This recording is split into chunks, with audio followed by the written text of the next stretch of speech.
Oh, what have we here?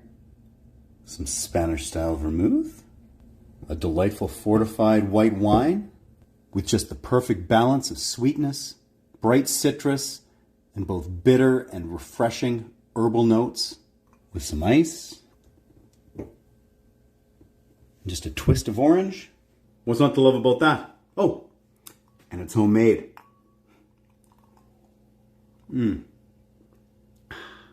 Come along for the ride.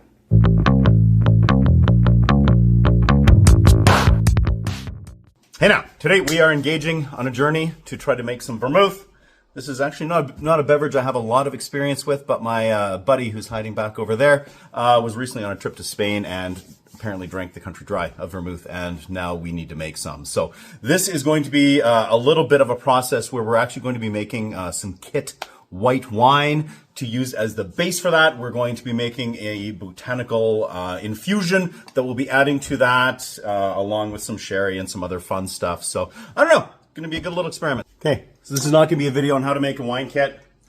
I will show you kind of some of the things that we're doing as we go though. So we're starting off with maybe one of the most disgusting looking possible things to add to a liquid ever, this bentonite stuff, which honestly kind of looks like concrete. Everything here has been sanitized, the carboy, the funnel, even these jars that we were mixing up in, just to start with hopefully as clean a slate as possible, prevent potential infection down the road. Gross. Now we add the juice. Get a little syrupy. All right, big water addition here. And here we rehydrated the yeast for addition, just to hopefully make for a slightly more effective fermentation. So the next morning there was actually a bit of krausen happening on here as evidence of fermentation. That has actually dissipated over the course of the day. However, just based on the carbonation levels going on here, you can tell that there is still some active fermentation happening, and there will be for some time. Now, this was the Argentia Ridge Sauvignon Blanc wine kits that we did here. You could go with any white wine kit that you like, and you would probably get a similar result to what we're going to wind up with. After fermentation wrapped up on this white wine here, I just got the heat off of it, let it flocculate here for about a week, and now I'm just pressure transferring it into a couple of corny kegs. We're just doing a little test batch of the botanicals here for a mini version of this vermouth, just using the precision cooker. All right, so we have conducted a couple of botanical tests out. The first time was using a Cabernet Sauvignon, and then the second time we sort of tweaked the recipe a little bit and also then used a Pinot Grigio, which actually turned out a little bit closer to our Canadian Cabernet Sauvignon in its finished flavor profile. So today we are now making our big batch. So what we've done is we've taken a liter, actually 2 liters, but these 2-liter jars only will hopefully fit everything we need, and the 2 of these is going to be enough to do our complete batch in that we have sitting in a keg right now. So let's see what we're putting in here. So for our wormwood, we've got 19.5 grams, gentian root 13 grams, cinnamon sticks we've got 26 grams, cloves 6.5 grams, star anise 6.5 grams, dried orange peel 19.5 grams, dried lemon peel 13 grams, chamomile flowers 19.5 grams, dried thyme 6.5 grams, dried rosemary leaves 3.25, coriander seed 13 grams, cardamom 4 grams, and so we've got our vanilla beans here. We had 6.5 pods, which came out to about 17.5 grams total, and then for our figs, we've got 2 figs that are going into this. All of these ingredients here that I'm showing you are of course just the half version of that, but the numbers I'm giving you are the total for the entire batch. So now we're just going to add all of this to the wine, and then I'll just brush off anything here that didn't make it in on its own. Okay, for the record, canning funnel, way to go. That was really easy. And here's jar number 2. Ooh, look at that. Okay, now we have to prep our sugar. And then we've got 2.3 kilograms here of just golden yellow sugar. We're going to caramelize this here in a heavy bottom pot. Here we are. This sugar is just about ready. We're just getting it really nice and smooth. So now we're going to use the handy canning funnel here again. Something you'll notice if you go to do this is that it really boils up as it's hitting that much colder wine that's going in there. starts to get a little bit hard. It's a little annoying to deal with, however, we're making it happen. And fair warning that you can expect a little bit of loss in that sugar there, just stuck to the pot. Just going to top this up with some water here and boil it all off. That'll clean it right up. So we went ahead and added the first round of sugar to this jar here. However, as we did it, we realized we were going to be running out of room quite quickly. So we've got a third jar of wine. So this is just another liter of that. We're going to sort of split the sugar in between the two of these here, and then we're going to know that we're not going to run into trouble as far as capacity goes. So using my Anova precision cooker here, we've got a hot water bath, and this is set up here at 130 degrees Fahrenheit or 55 Celsius. And we're just going to let this steep here for a good while. So I gave these jars a little bit longer than our test batches here in the hot water bath. I gave them 3.5 hours, and now it is time to remove them and strain. So in order to strain this, I'm going to use a metal sieve, and then I just have a double layer here of some cheesecloth that I'm going to place inside of it. I just want to do my best to remove all of these botanicals from the solution. So I'm just going to carefully open up my mason jar here. That smells amazing. All right, let's do this. Now, of course, this bowl that I'm using is not big enough to contain all of the liquid, but it's just a really nice size for this particular sieve. If you're doing something like this, obviously just figure out what sizes of bowls and appliances will work best for you.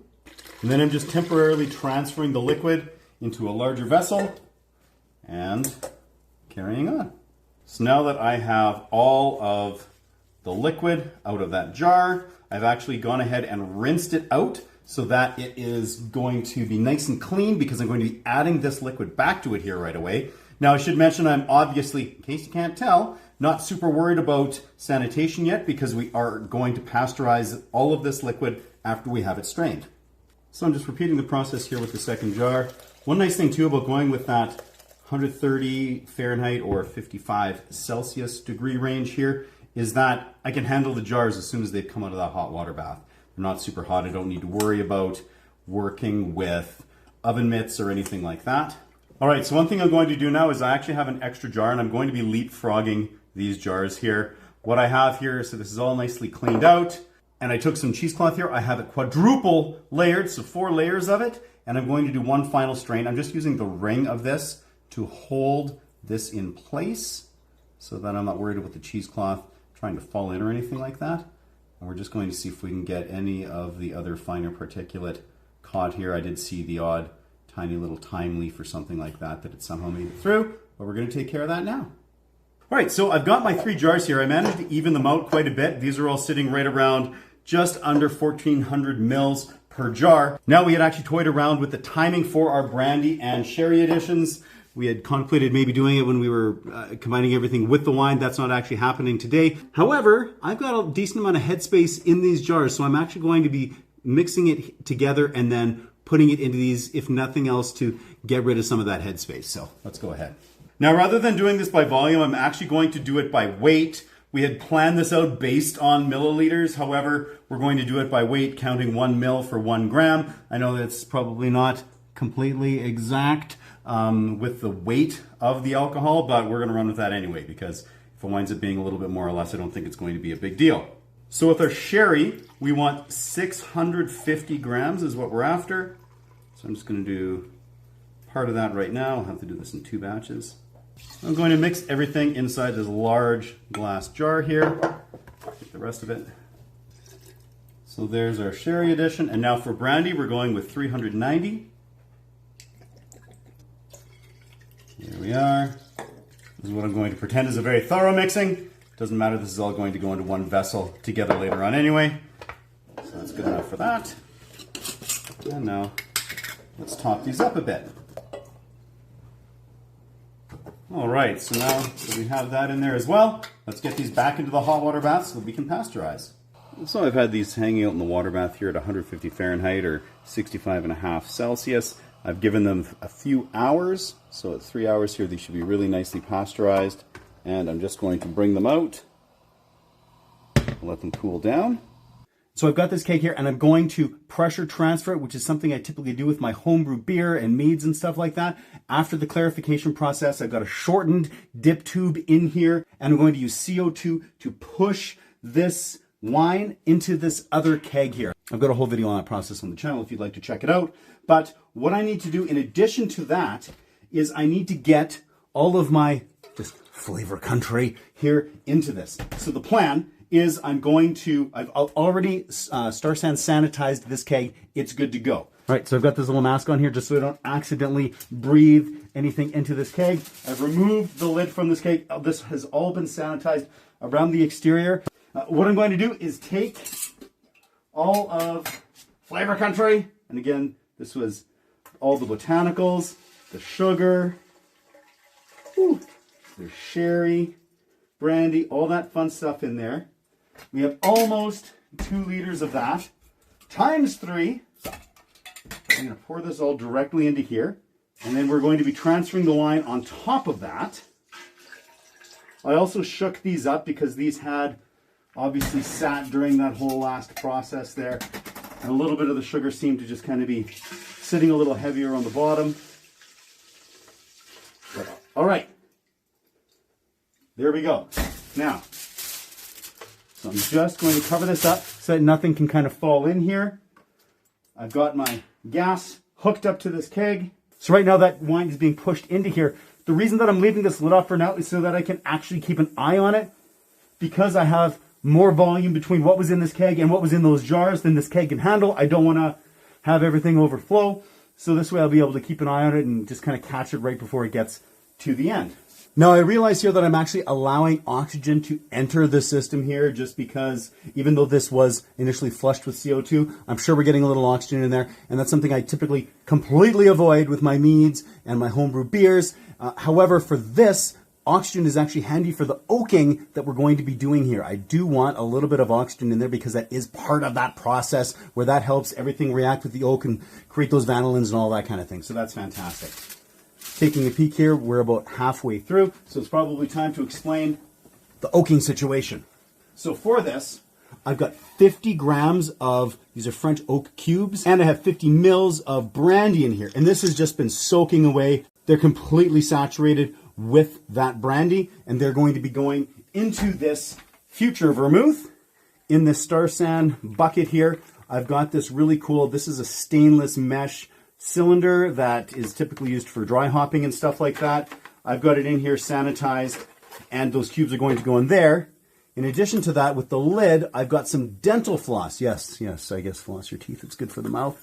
On here, and that is what's going to allow this to suspend inside this keg.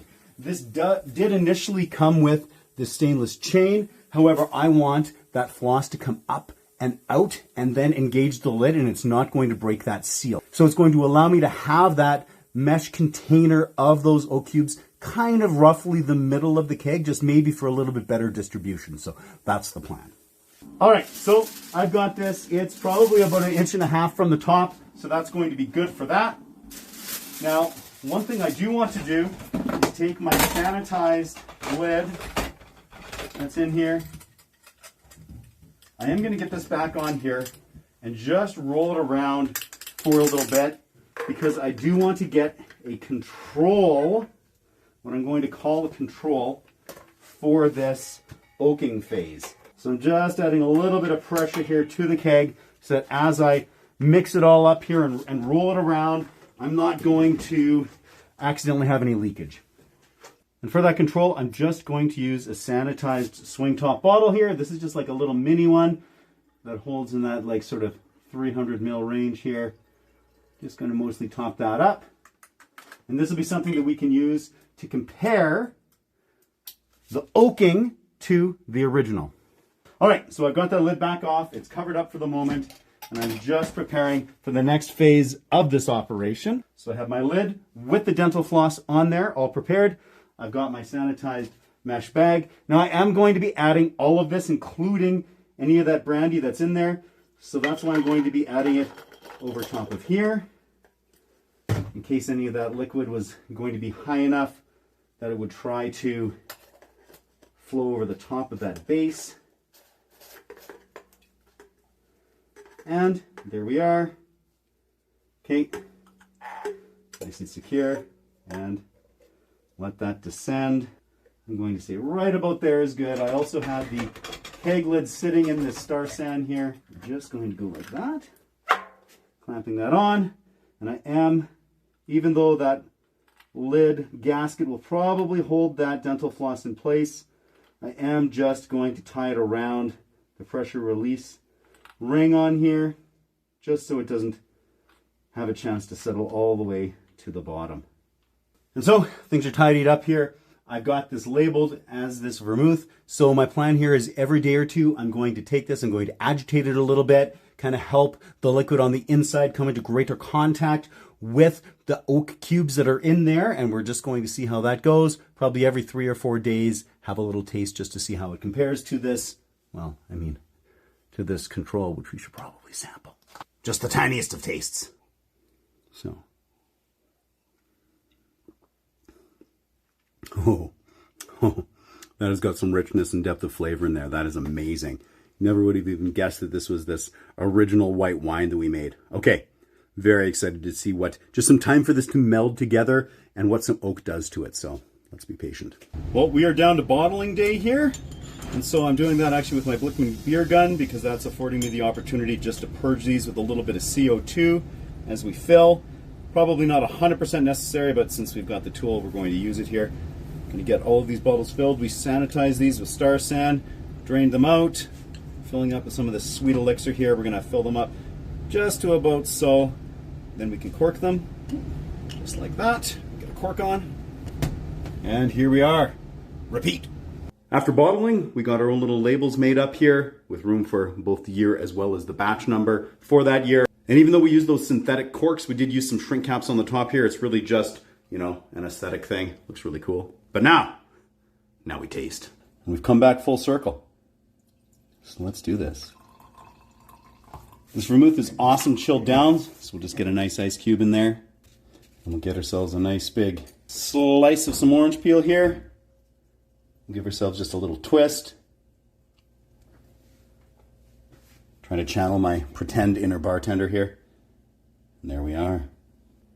As one would hope from the myriad of ingredients that we put in here, there's just a rich complexity in the aroma. We have some really bright citrus notes there. I mean, I know I just did that little twist of orange in there, but also just in the unadulterated version of this vermouth, lots of that orange citrus character coming through. Just so much of the herb blend as well. It's not overpowering. Herbs are hard to play around with. You never want to overdo them or they can become very unpalatable, but this is just a perfect blend. And that really speaks to that testing that we did with multiple batches using a very comparable wine, small little batches there, and just making sure we had the balance of the sweetness and the different herbs exactly how we wanted them. Oh, that's just amazing. Even though we've gone ahead and sort of back sweetened this with some of that caramelized sugar there, this is not overpowering, it's not cloying, it's just balanced really, really well with some of the bitterness coming out of the herbs and then also the tartness coming out of the citrus. There's added depth there with the sherry and the brandy. The oaking just helps smooth everything over. The alcohol is just very, very delicate in here. This is an incredibly fun beverage. Considering I'd never really experienced this before, my buddy was like, we need to make this. I am absolutely hooked on it. We've got a second batch on the go right now, and I just can't wait to continue making this, playing around with it, tweaking it year to year for the rest of time. So there you have it. Definitely a bit of a process here, especially when you're going ahead and making the wine right from scratch. But as with many of my projects here, you know, a labor of love, the process is something that is enjoyable. It's all about that journey, the entertainment, the engagement, just loving that hobby. And when you can produce something that is incredibly delicious, also something that's not terribly common to find, at least not good versions of it. Just insanely rewarding. If you're willing to undergo the journey, give it a whirl, and if you do, please let me know how this turns out for you. I can't be happier. If you make any tweaks to it, also please let me know. I think that'd be super fun to find out. This is all about experimentation and having a good time. So until next time, keep your, fortified wines at 11.